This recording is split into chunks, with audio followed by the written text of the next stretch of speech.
آج کل معاشرے میں بہت زیادہ ہے، نظر لگ گئی ہے، عمل بد ہو گیا، فلاں نے جادو کروا دیا، جنات آ گئے ہیں، جنات نے معدے کو پکڑ لیا، گردوں کو پکڑ لیا، پکڑتے ہیں۔ بالعموم جو بیماریاں ڈاکٹروں کو سمجھ نہیں آ رہی ہوتی وہ جناتی بیماریاں ہوتی ہیں۔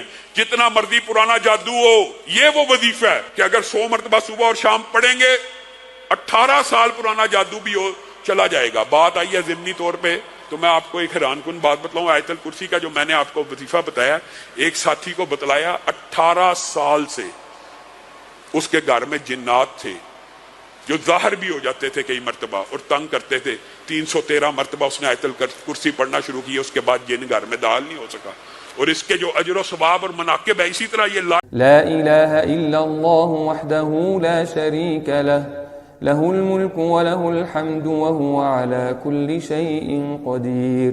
کہ یہ تو جنات سے اور جادو سے حفاظت کے لیے صبح شام ہے نا، لیکن کیا یہ صرف جادو اور جنات سے حفاظت کرتا ہے؟ رسول اللہ صلی اللہ علیہ وسلم پہلی حدیث میں کیا کہا؟ 100 مرتبہ پڑھنے والے کو 10 اسماعیل کے، اسماعیل کون ہے؟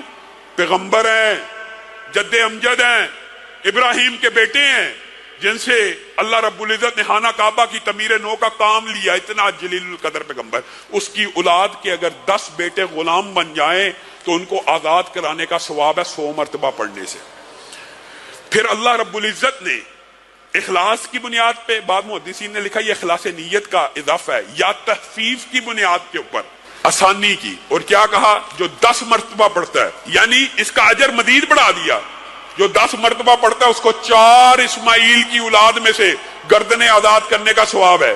اور پھر اللہ رب العزت نے نبی کریم کے ذریعے اس کے ثواب کو مزید بڑھایا کہ شاید کوئی بندے ایسے ہوں جو 100 مرتبہ نہ پڑھ، 10 مرتبہ نہ پڑھ سکیں، تو 1 مرتبہ پڑھنے سے بھی 1 گردن کی آزادی کا ثواب مل جاتا ہے۔ اب بتائیے 100 مرتبہ پڑھنے سے حقیقت میں تو 100 گردنیں آزاد ہو گئی۔ تو یہ اپنی زندگی کے اندر ثواب کے لیے بھی اس وظیفے کو اختیار کرنا چاہیے۔ اللہ سبحان اللہ و بحمدہ، آپ کو پتہ نا مشہور حدیث ہے یہ، تو 100 دفعہ پڑھنے کا کیا اجر و ثواب ہے؟ سمندر کی جھاگ کے برابر گناہ ہو تو معاف ہو جاتے ہیں، سمندر کی جھاگ کے برابر۔ اور یہی تسبیحات جب بندہ نماز میں پڑھتا ہے، نماز کے بعد، اور 1 مرتبہ اگر کیا کہے لا الہ الا اللہ وحدہ لا شریک لہ لہ الملک وله الحمد وهو على كل شيء قدیر، یہ تو کم از کم یاد کریں، یہ آپ نے یاد کرنا ہے۔ اس کے بارے میں بھی کیا حدیث ہے کہ سمندر کے جھاگ کے برابر گناہوں معاف ہو جاتے ہیں۔ اور لا الہ الا اللہ جو افضل الذکر ہے، اسی وظیفے کا حصہ بھی ہے، لیکن لا الہ الا اللہ وحدہ لا شریک لہ لہ الملک وله الحمد وهو على كل شيء قدیر۔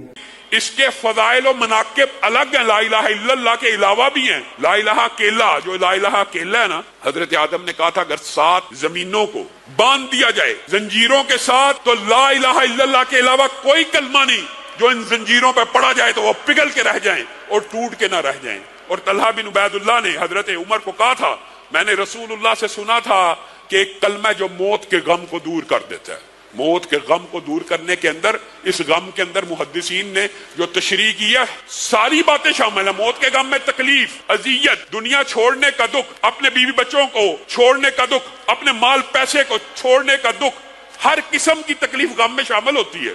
میں نے سوچا کہ میں رسول اللہ سے پوچھ لوں گا، لیکن رسول اللہ دنیا سے چلے گئے۔ حضرت عمر مسکرانا شروع ہو گئے، مجھے اس کلمے کا پتہ ہے، مجھے اس کلمے کا پتہ ہے۔ طلحہ کہنے لگے پھر بتا دیجئے، تو حضرت عمر نے کہا لا الہ الا اللہ کے علاوہ کوئی کلمہ نہیں جو موت کے غموں کو بھی دور کر دیتا ہے۔ یہ لا الہ کا کلمہ چھوٹا کلمہ نہیں ہے، یہ لا الہ الا اللہ کا کلمہ جو ہے اگر وقت وفات انسان کے منہ سے جاری ہو جائے، رسول اللہ صلی اللہ علیہ وسلم نے کہا جس کا آخری کلام لا الہ الا اللہ وہ جنت میں داخل ہوگا۔ اسی کا جو بڑا وظیفہ لا الہ الا اللہ وحدہ لا شریک لہ لہ الملک وله الحمد وهو على كل شيء قدیر، جو میں نے پہلا آپ کو وظیفہ بتایا۔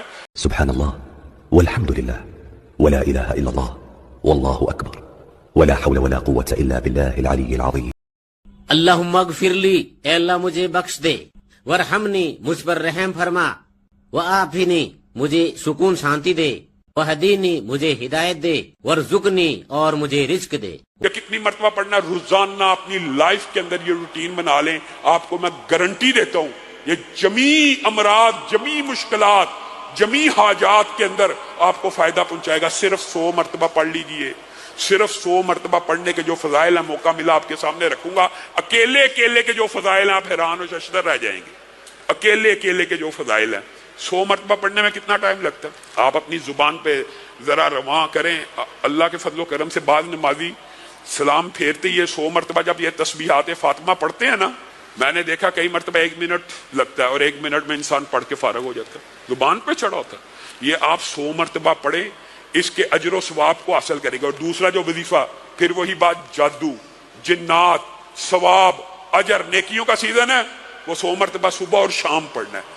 اس کی آپ روٹین چاہے پورے رات میں 1 مرتبہ کی بنا لیں، لیکن اس وظیفے کی روٹین 100 مرتبہ صبح اور 100 مرتبہ شام کی اس لیے کرنی ہے کہ رسول اللہ صلی اللہ علیہ وسلم نے فرمایا ہے جو بندہ 100 مرتبہ لا إله إلا الله وحده لا شريك له له الملك وله الحمد وهو على كل شيء قدير پڑھتا ہے، 100 مرتبہ رات کو پڑھتا ہے، وہ شیطان کے شر سے محفوظ ہو جاتا ہے. اور